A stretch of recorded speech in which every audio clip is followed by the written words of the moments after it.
Lighten up, everybody. The old Rube's here. Miniature golf, pitch and putt, par 3. This madness has to end. We have to stop puttering around and drive towards closing this wedge.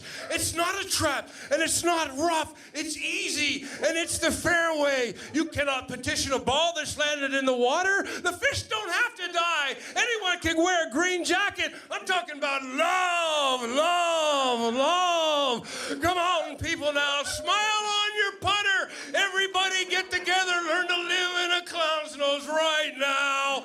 The man's going to come along, and he's going to try to take away all your childlike qualities and steal all your hope. Miniature golf didn't have to grow up. You didn't have to take away the windmills and the zigzags and the railings.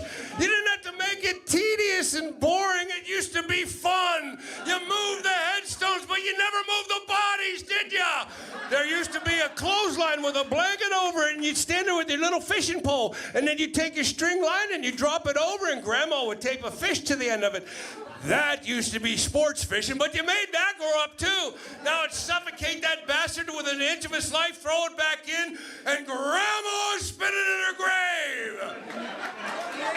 Oh, the IRS, second mortgages, high interest rates, credit card debts, the 1%. What's my point? What's my point? My point is I meant to come out and say, hi, how you guys doing tonight?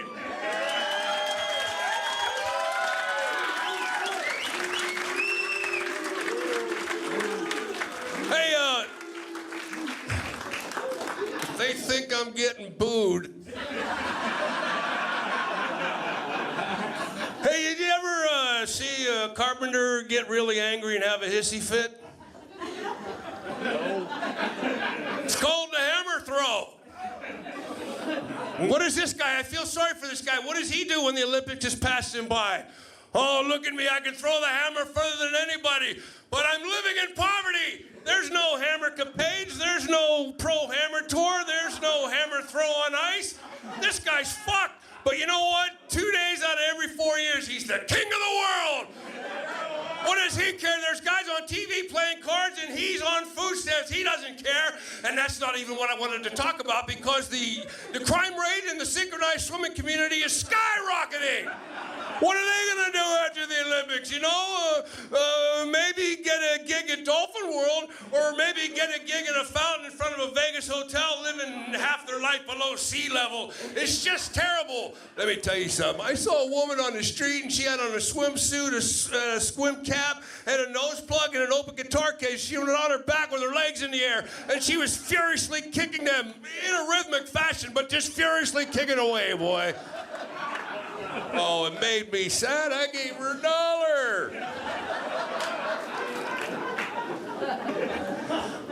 I went to an Indian casino, and I went there to take back what they've been taking back, what we took in the first place, but now they're way ahead. Oh, but they tricked me again. Oh, sure, man. They raking it in.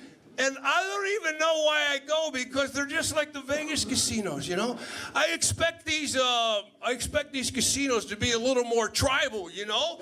I don't know, like their pit bosses to be dressed in some sort of pit boss shaman skin, you know? And, well, you're sitting there, you're playing blackjack, boy, and you got a 9 and a 5, and the dealer's showing a 7. You don't know what to do, stand pat or take a hit. And you look at the pit boss shaman, and he starts to go into a trance. Now he starts chanting, hey, hey, quack, hey, hi.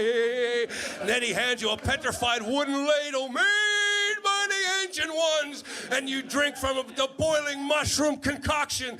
And now suddenly you're out running with the elk and deer. Shit, you are an elk and deer. And you're out there running around in a crystal redwood forest, and then you turn into a centaur. And now you're running around and you're a centaur. And then you replace Robert Goulet in the National Touring Show of Camelot. And then you look below your hooves, and the emerald green field gives way to a swirling hot light, and you see the woman that you love. You look right into her eyes, and she reaches into the void and pulls you out of the pit of nothingness. And then you kiss, and a strong wind blows and turns you both into sand. And then suddenly you're back in your chair covered in sweat, and you yell out, hit me!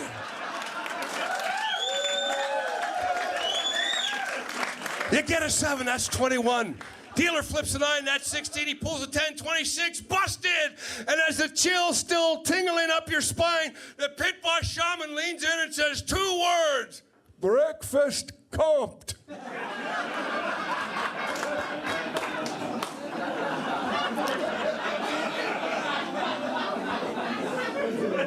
You gotta take care of yourself, boy. That's why I've been enduring all these years. Just the little things, really. For instance, breakfast time.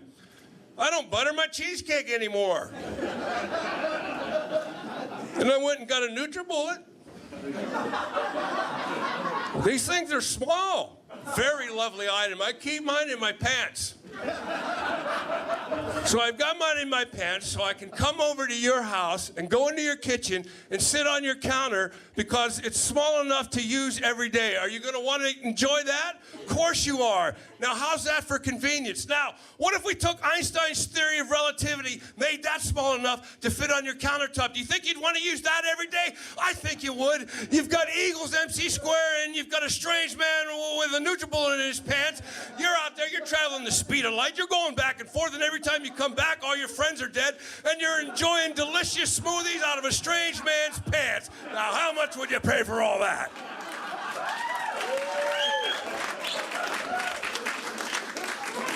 But you know what? It's convenient, you know, and it is healthy. But I really, you know, they had this guy on a long time ago on my favorite infomercial all time. They had this guy on the Juice Man Juicer, and yeah, boy, he was one intense little fella. You know, he was old. I figure back then he was probably pushing 116, 117, and you know, he had a gray skin, very leathery, very tan, and he had silver hair slicked back, and he had lightning bolts for eyebrows, boy. And he's kind of bug-eyed, really intense, you know. And I said, shit, I got to order this thing. You know, it's late at night. I'm a little high, and he's bug-eyed. I got to take it, or otherwise he'll just kill me with his lightning bolts. And 2 weeks go by, I don't get anything, man. I don't get the Juice Man Juicer. And then one morning I'm laying in bed and I get a weird feeling that there's somebody else in the room. You've had that feeling before. Then I bolt upright in bed and whoa, there on the corner was the Juice Man. They screwed up, man. Instead of sending me the Juice Man Juicer, they sent me him.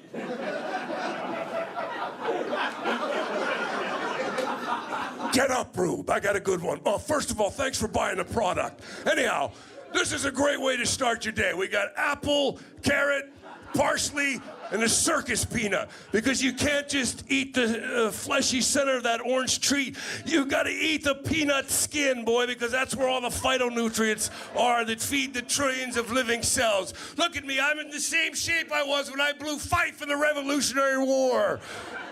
Oh, yeah, start juicing. You're going to see the energy. You're going to see the difference. You're going to see the healing. You're going to see brightly colored spinning soccer balls popping out of nowhere.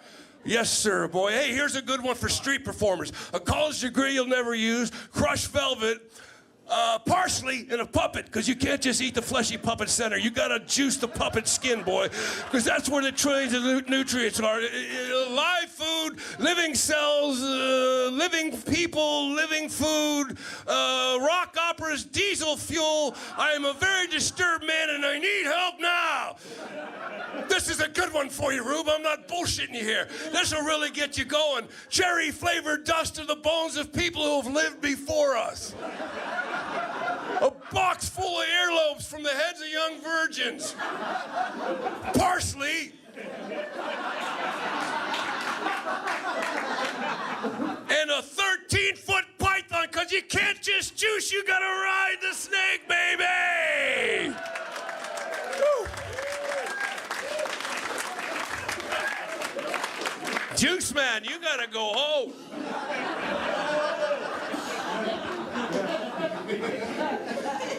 I was in the hospital, and they said, that's it, man, you're done drinking. They said, you and alcohol don't mix anymore. Yeah, they said, you can't have another drink as long as you live. And I just looked at them and said, don't tell me what to do. This is the gift shop.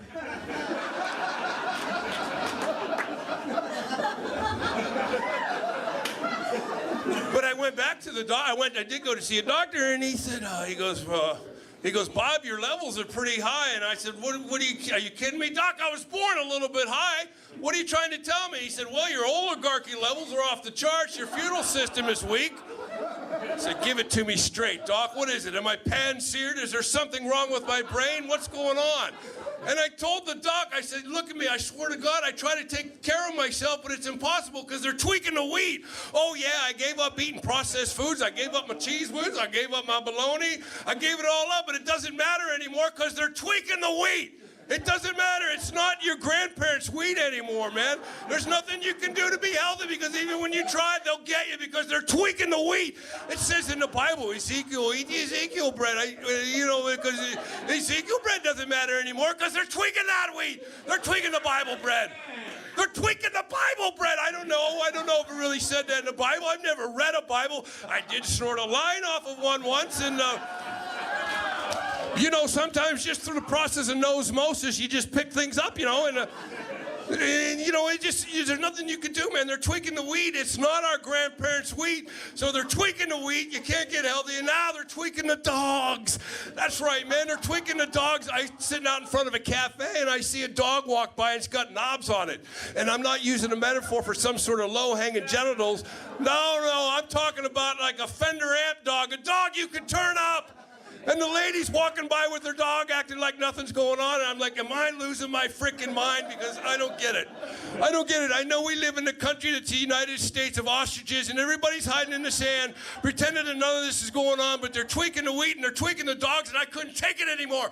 And I stood up and I yelled out, hey, lady, there's knobs on your dog. And she just looked at me like I was trying to hit on her. They're tweaking the wheat, but I still don't butter my cheesecake.